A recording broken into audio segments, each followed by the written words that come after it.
Welcome back to another episode of Next to Madison. I'm your host, Madison Malloy, and on today's episode, I am sitting down with Dr. Miles Woodruff.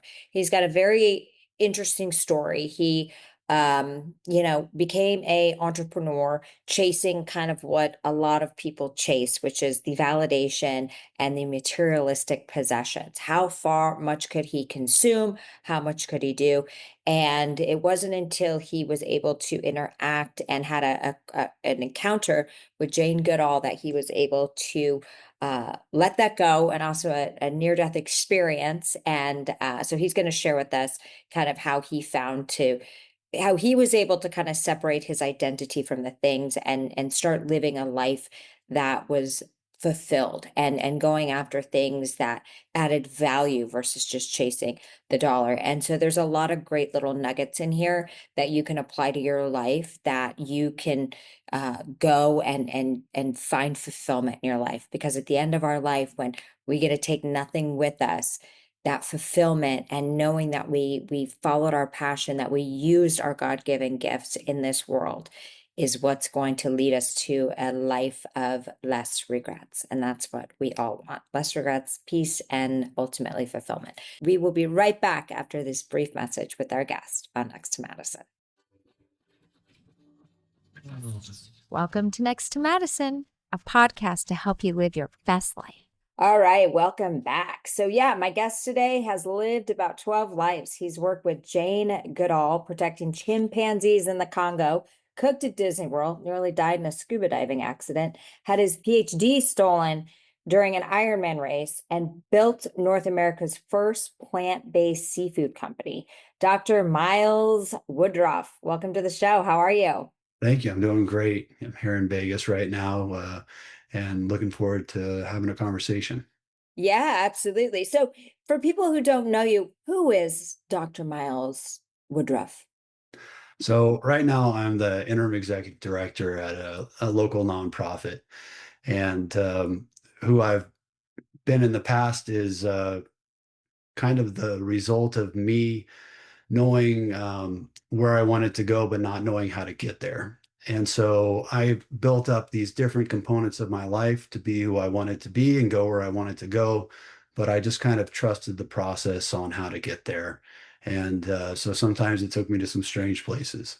Yeah. So what exactly was that? Because I think a lot of people know where they want to go, but they don't really do that thought process that you just mentioned. So I thought about who I wanted to be in 20 years, and I knew that there were certain parts of myself I wanted to be. I knew I wanted to be a CEO. I knew I wanted to be in executive leadership. I knew I wanted to have an MBA and a PhD. I knew I wanted to have some personal balance too. I wanted to be Yeah. an artist and a photographer. I wanted to be a masseuse, and I wanted to be able to cook. And so I just built in those chunks as I went along. Okay. And so I had these things that I wanted to be just happening along the way. So how did you prepare like your mindset, and like what did you do as far as like, okay, you had these goals, this is who I want to be, this is what I want to accomplish in 20 years? Like what were some of the steps that you took? Did you put it on a vision board? Did you write it out on a piece of paper? Like what was that kind of process like? Because you hit these goals, and so it's very impressive. Um, yes, and so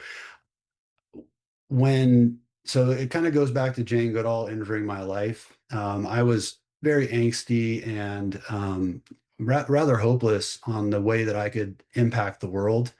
I felt like the world was just going to impact me, and I was just nothing. And when I ran into Jane Goodall, she was staying at our family house in the Congo where my dad was living at the time, and she kind of talked some hope into me. And at that same time, I had been studying philosophy of religion and studying all the different world religions. And I had also been working with an integrative life coach and self-help author, Debbie Ford. Okay. And she was Jungian psychology light with some Ayurvedic spirituality built in. And she was leading large group seminars with 500 people or so. And teaching the dark side of the light chasers, essentially. And so I had all of that happening at once. And then I had the catalyst event, which was I something happened when I was scuba diving.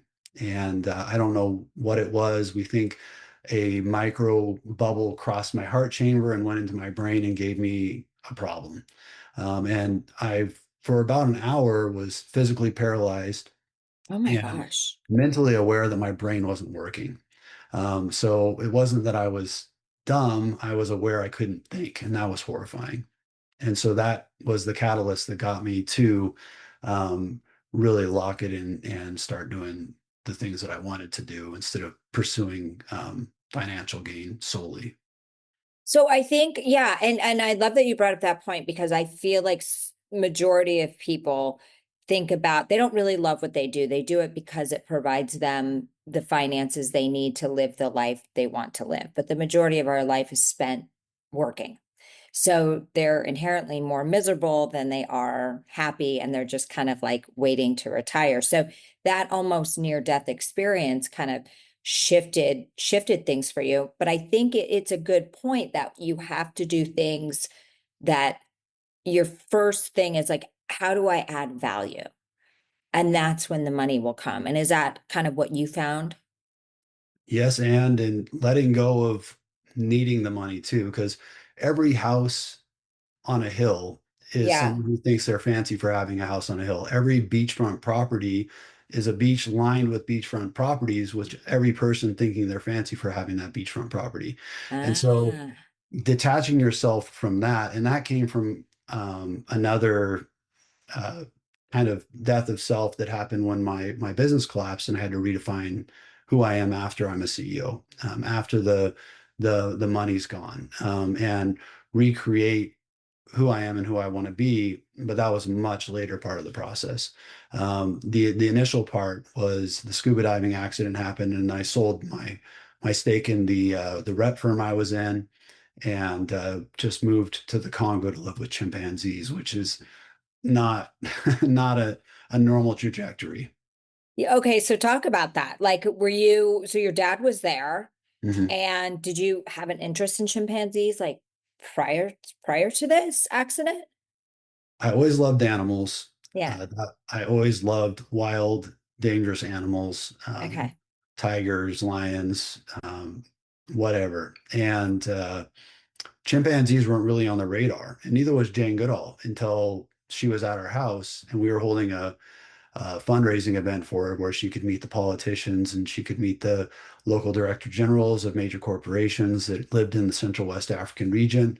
And we wanted to give her exposure so she could get her message out to these people that she doesn't always get to meet with. And at that moment, she had happened to just getting crushed by a boulder in Tanzania. And so her shoulder was in a sling and she wasn't able to stay at the Chipunga sanctuary like she normally would. And that's where she was at our house and was able to talk me into the direction that I ended up going. Okay. So explain that. So I was literally at a point where all I cared about was, is my briefcase the right shade of gunmetal gray? How many Porsche Macans am I going to be able to line up in front of my family's house for Christmas?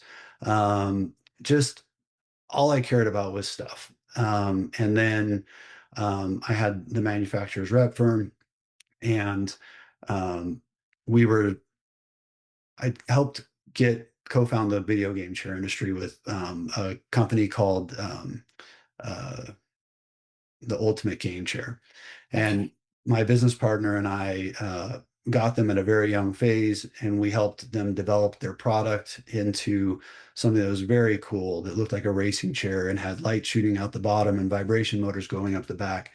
And that whole process was where I was at, selling things to Walmart, selling things to um, the major pharmacy companies, trying to just sell stuff. I just wanted to get widgets out in the world. And Jane said, you know, it sounds like you're not fulfilled.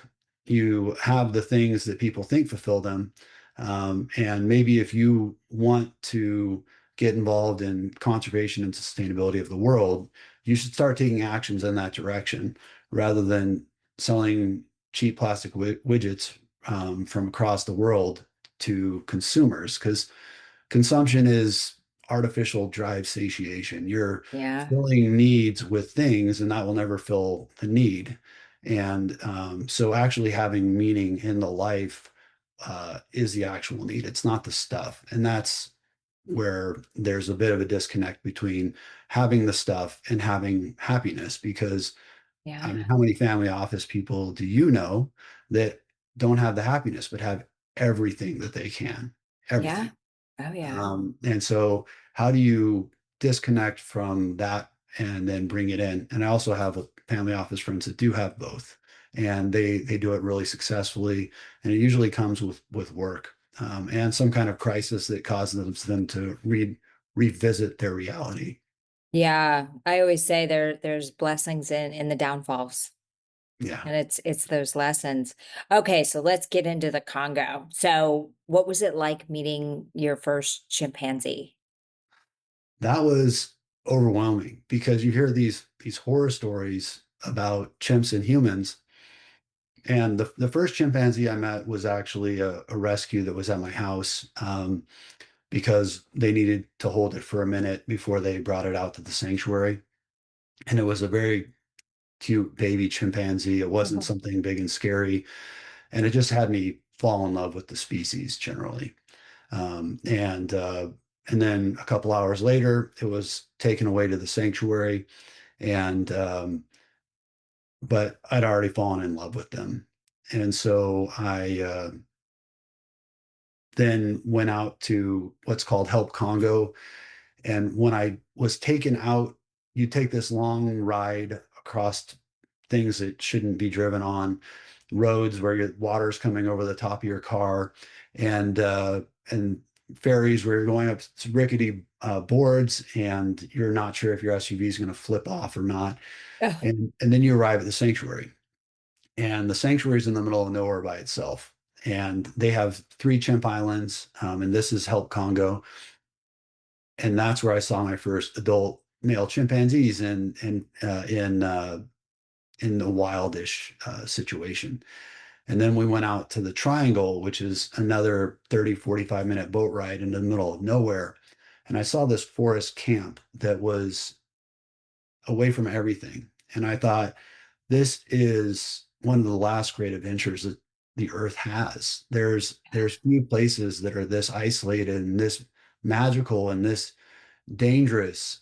And this is, it reminded me of The Beach from the Leonardo DiCaprio movie, where there's yeah. just this perfect world with these people that belong nowhere but are somewhere together doing something that they're passionate about. And so that was what I saw. And I just instantly was in love with that. And Wow. so that's what caused me to kind of just make a decision, but I hadn't made the decision yet because I hadn't almost died. That was Yeah. important. Yeah. Okay, so when you made that decision, it was after the scuba diving. So you'd gone to the sanctuary prior to the scuba diving accident, Right. and then you had the accident, and then you contacted Jane and said, I've got to get involved. Is that correct? Kind of. So Jane talked me into changing my life. And then I had a really great set of business meetings directly after that. And we landed Walgreens and some other stuff with some dental accounts. And I'm like, well, money now, fun later. And then I had the scuba diving accident. Yeah. So, when you don't listen, sometimes you get a real nudge from the universe because You uh, do. they whisper and then they tell you and then they yell at you and then they'll just shake you by the shoulders until you listen, is my Yeah. experience. Okay, gotcha. So you walked away from the business after this. Yep. And it was my youth pastor from high school, actually. He had a business partner who left. And so we're still very good friends. And it was sad to leave him with the business, but I had to chase the things that mattered to me.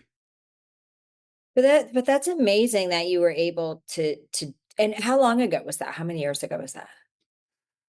Um, I think '07, '08 ish. Okay, so it's been a long time. Yeah. But during that time, because I've done that myself, and it came with new struggles. Oh Did you yeah. find that? Oh yeah. Yeah. So the Congo is struggle, and everyone there is struggling in one way or the other. Um, it's not that people aren't living large, beautiful lives there. It's that some of the structures aren't there that we have, and so they have to do it in a different way. And the wildlife surely struggles because they're dealing with smaller and smaller habitats. They're dealing with human pressure coming in. They're dealing with living in the wild, which is already quite stressful situation. And so that's all of that comes together with the struggle Yeah. So what was one of the biggest lessons you feel that you learned while you were in the Congo? that I don't know everything, that there very well is a God. I mean, there's things um, that happen with frequencies that are statistically improbable out there. Um, and you just have to look at that and synchronicity around it and understand that you might think you're real smart, but you certainly don't know how things work. You might know how some things function at a surface level, but forever and never are not concepts that our brains are set up to understand. Before life is not something we're set up to understand. And so when all those things started happening out there, I had spiritual awakenings and things that happened to me that were very meaningful. And can you explain some of those?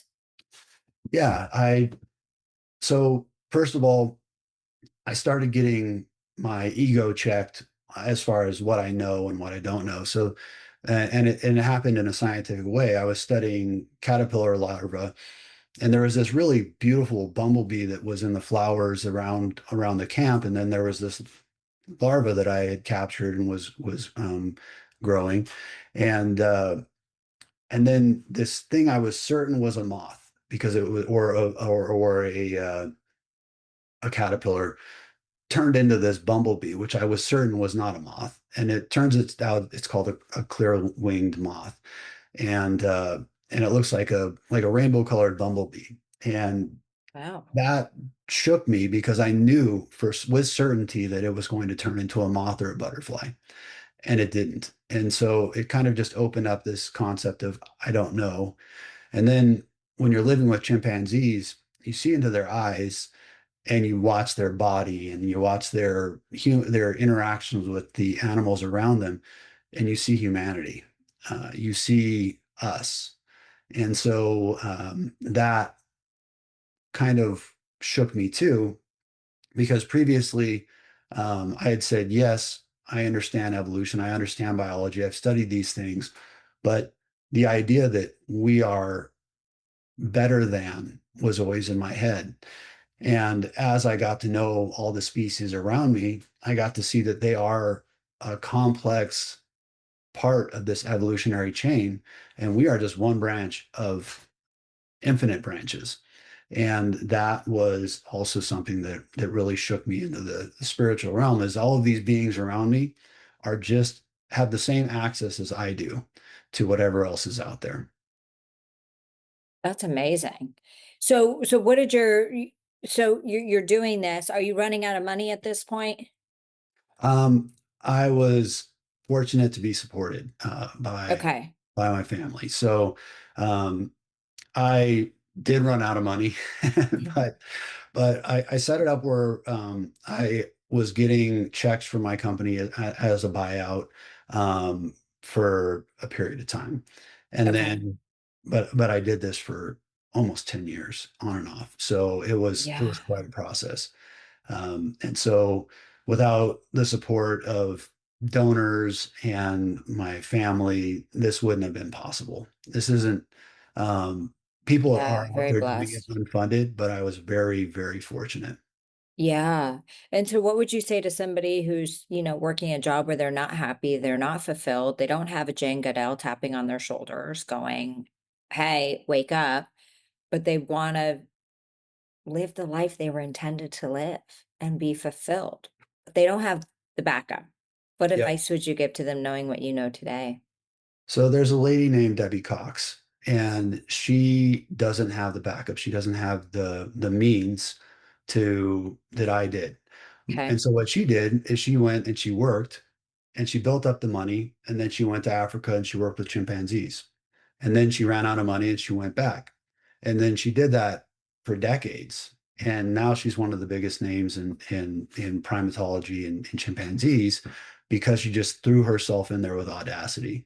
And so that's one thing, is if you actually care about it, do it. That was what Jane did. She and her mom went out to a place where um, people weren't doing that at this time. Like now, women in science is a thing. It's everywhere. Yeah. But then it wasn't such a thing. And being a woman in an isolated camp in Africa was something that not a lot of British women were doing.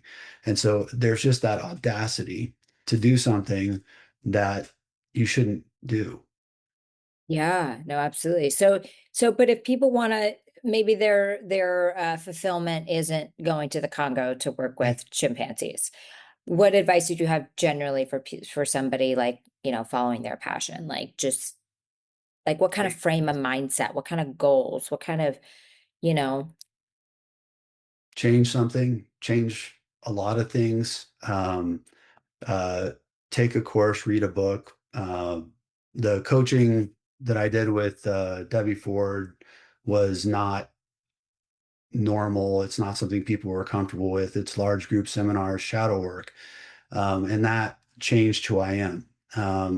And I also work on myself through programs that self-help programs that are in my life around the 12 steps, and so I have that built into my life, and so I'm always looking at myself. I'm always revisiting who I am and why I do things and how I do things, and if I did things right or wrong, and if I need to correct them, if I need to make amends, like what does that look like? And there's books like The Artist's Way. There's that have you like wake up every morning and write morning pages and then explore who you are throughout the day and throughout a 12-week period that can shake up your life. Um, I was taking the classes at MIT in AI because I care about AI and I want to learn AI. And so um, change something and learn something, do something that you don't normally do, and meet people you don't normally meet, yeah. because if you don't, then you're going to be who you are, period. Nothing's going to change. Right. No, exactly, exactly. So you spent the time in the Congo and then you've now started, how did you become a vegan? So that was the least likely thing ever. Um, I love meat, so I'm like, yeah, ah, yeah. oh, No, I truly did not like veganism as a principle for my whole younger life. I was a butcher at a steakhouse. I went to culinary school, and I was extremely pretentious around my food. And it was like there was no vegan room in my life or head. yeah. And there's a lot of things that happen. So first of all, it turns out that meat is just meat of your culture. So some places eat dogs, some places eat cows, places eat pigs, some places don't eat pigs, some places eat horses, some places eat Right. chickens, others eat goose, ducks, and so it turns out that meat is just the meat of your culture that you've been habituated to. And so in the Okay. Congo, the meat that they're habituated to is bush antelope, monkeys. It's the meat that's in their forest, whereas we eat the meat that's in our forest. And so it turns out that what you eat is simply conditioning to what is acceptable to eat. And so one day, one of my staff had a pangolin in our pot, and I was pretty furious. I'm like, we're conservationists, we don't do that. And I made sure he took the pangolin out so I could put my chicken in the pot. And he's like, you just took meat out to put meat in. Like, how is that different? Um, and, uh, and then Jane Goodall was always in my ear telling me I shouldn't be eating meat. And really focused on that point because she was a lifelong vegetarian, or at least most of her life. And that was very impactful. The catalyst in the end was I got in a Facebook argument with someone. Probably the only person that a Facebook argument has actually changed their mind. And I realized I was a hypocrite. I said I cared about sustainability. I said I cared about wildlife and animals, and I was still participating in animal agriculture, which is one of the largest destroyers of wild habitat. And so it was not something that I expected or wanted. It's just something that was values aligned and mission aligned. And then it turns out it's healthier in a lot of ways if you do it right. Okay. Um, and and I have a background in nutrition from being a chef. And I was a PhD studying biology of animals. And so I applied my research and my culinary background to really taking a deep dive into this Yeah. while I was doing Ironmans. And so that all that kind of came together and happens that I'm now almost 8 years vegan and I haven't withered away and died. It's just, Yeah. yeah, Okay, but you have a vegan seafood company. I did, yes. Okay, so what Yeah. was that even called and how on earth do you create that? So it was called Sophie's Kitchen. And what happened was during my MBA, I made friends with a woman who knew the chairman of the board of Beyond Meat. And Beyond Meat had just had this huge IPO and they were selling everywhere. And so I asked the chairman to introduce me to the staff so I could try to get a job on their team. And that wasn't what what was meant to be. I ended up having an Uber drop me off in the wrong location, and I had to run across LA in a suit, and then I showed up Yeah, completely drenched, um, and uh, and I didn't get the job because I was over an hour late and completely disheveled. yeah. And but what had happened is for that interview and prepping, I had found this company called Sophie's Kitchen, and what I had pitched to Beyond Meat is that vegan seafood was the next big thing that no one was exploring. So Beyond Meat didn't want my services, but I approached the CEO of this other company, and they just had a space where I could volunteer for them. And I didn't know what I wanted to do next, but I knew I wanted to be in the vegan space. And I was just getting done with my sustainability degree and my PhD at the same time. And I needed a job. And so I offered to work for free. And so I did. And then I proved myself. And then there was a opening and I uh, found several $1 million through friends, and um, I became the co-founder of that company. So what is vegan seafood consist of? It depends on what it is. Like, So is it there's, plants? yep, yeah. Oh, So it's but it doesn't taste like plants, and that's the thing is you want the bite and the texture because a lot of the things that people like on the plate are plants that just have a lot of fat and salt on them. So if you okay. mashed potatoes or any vegetable on the plate, it's really about getting the bite and the texture of the meat product, and that's where we focused. And we got multiple food scientists that came in and developed products that had the bite of salmon and had the bite of white fish and the bite of shrimp, and from there, we were able to create these products that were able to be frozen and thawed and cooked at home. So that was where that whole thing happened. Interesting. Okay, and then you guys shut it down? We ended up I'm entering a really competitive market.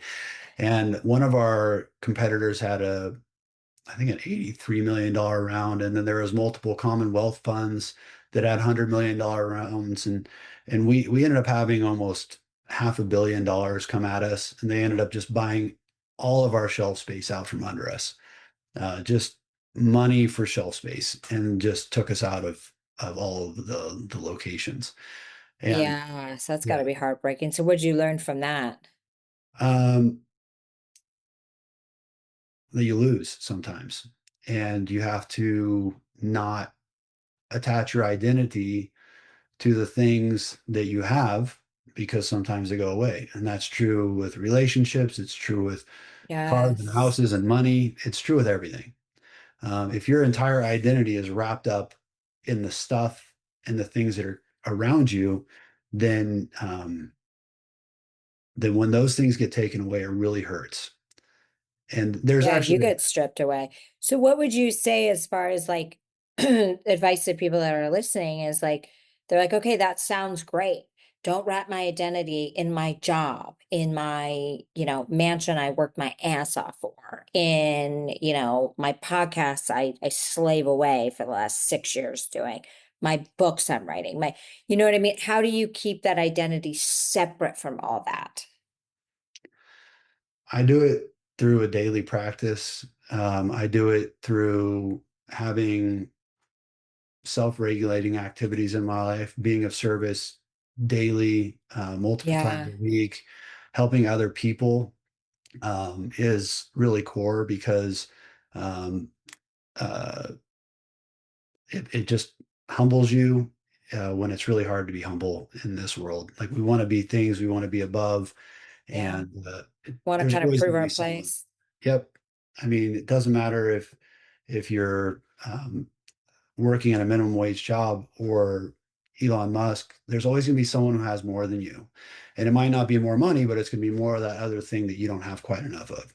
So it doesn't matter who you are. There's always going to be someone who has more of the thing you want. And if your whole thing is chasing that, then you're never going to be happy or fulfilled.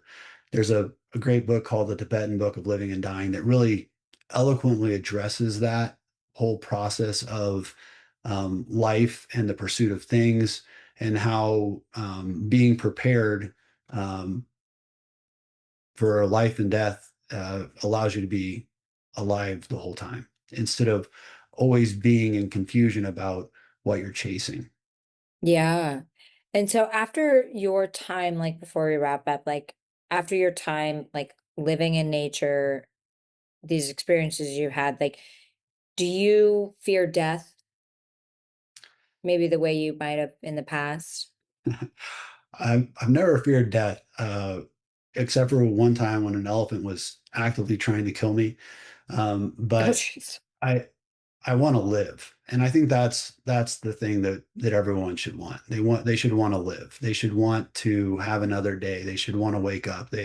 And that is I think more important than fearing death or life. It's wanting to live and knowing that you have things that have to get done. I have to get my books out. I have to um, show up and be of service to others. I have to help the nonprofit that I'm working for right now get through their turnaround, and it's all of these things that help me get through that. Yeah. Okay. So what are you doing now? So now I'm interim executive director for a nonprofit called Southern Nevada Conservancy. And what we do is the education programs at Red Rock Canyon in Las Vegas. We also run the gift store out there, and we use the program income from that to fund all of our projects. And currently, we're looking at reworking the visitor center and doing all of their interpretive displays and everything again. So we're looking at a multi-year um, uh, probably multi-million dollar revamp of that center. So I'll be going into a different phase of fundraising for a public project, basically. Okay. Very cool. And are you working on, you mentioned books, you're working on Yep. books? Yeah, I've got two books going right now. One of them is Congo Bound, and that's about the first year with chimpanzees and the Yeah. whole thing with Jane Goodall and the scuba diving accident and redefining self and then finding meaning through action and service. And the second one is an action adventure memoir around the Manville Project. And that was, I mean, I had elephant poachers that we put in jail that came out and said that they wanted to kill me and their name was the devil and they were going to shoot me in my tent at night and I had to be Oh my taken God. away and then they ended up getting killed by elephants. I mean, there's just so many adventures that happened out there that that fitting them in a book is going to be is going to be hard, but Yeah. getting those books out is important and just a side quest. Yeah, and it's like what people can learn and be inspired because not everyone gets to have that experience of just really immersing themselves into nature and how connected we truly are and what it can teach us about ourselves, Yeah, you there's know? lessons everywhere if we're looking for them, for sure. Absolutely. Well, Miles, thank you so much for telling us sharing with us your story and your experience and what a great life well lived so far. And I'm Yeah, excited to see what's next for you. me too. Just keeps unfolding like I'm just adding this AI thing on and then see what's next on top of that. It's just another one Yeah, of these layers. And then the author thing and just lock in continual things. I don't know where I'm going, but I know how to get there is the phrase that one of my friends says. I love And that. I that don't really know. resonates with me. Yeah. Repeat that again. I love that. I don't know where I'm going, but I know how to get there. Okay. I love it. I love it. And so where can people find more information about you? All that good stuff. I'm not selling myself right now, but in Don't say Instagram, that. I You're always always selling yeah. yourself. I mean, I always love a follow on Instagram. I always love a follow on LinkedIn. I always love networking, and it's a huge part of my life. Okay, so how do they Anything I find can you? do to help anyone, I'm always there. And so, anyone wants to get a hold of me can find me on Instagram, Miles Woodruff, or on LinkedIn, and just let me know they found me on this podcast, and I'll be sure to interact with them. Okay, wonderful. Well, thank you so much for your time and sharing your story. And thanks to everyone who's listening, wherever you may be. We appreciate you tuning in. We couldn't do this without you. Don't forget to rate, follow, subscribe, share with your friends, all that good stuff, so we can keep bringing you amazing, inspirational content that's designed to make you happier, healthier, and wealthier. We'll see you next time to find out who's next. Hey, your host here, Madison Malloy. Please make sure to subscribe to the show on all podcast platforms and please rate and review us on iTunes and Spotify. Also, if you have any questions or comments, you can email us at contact@nexttomadison.com. I thank you again for listening. Bye.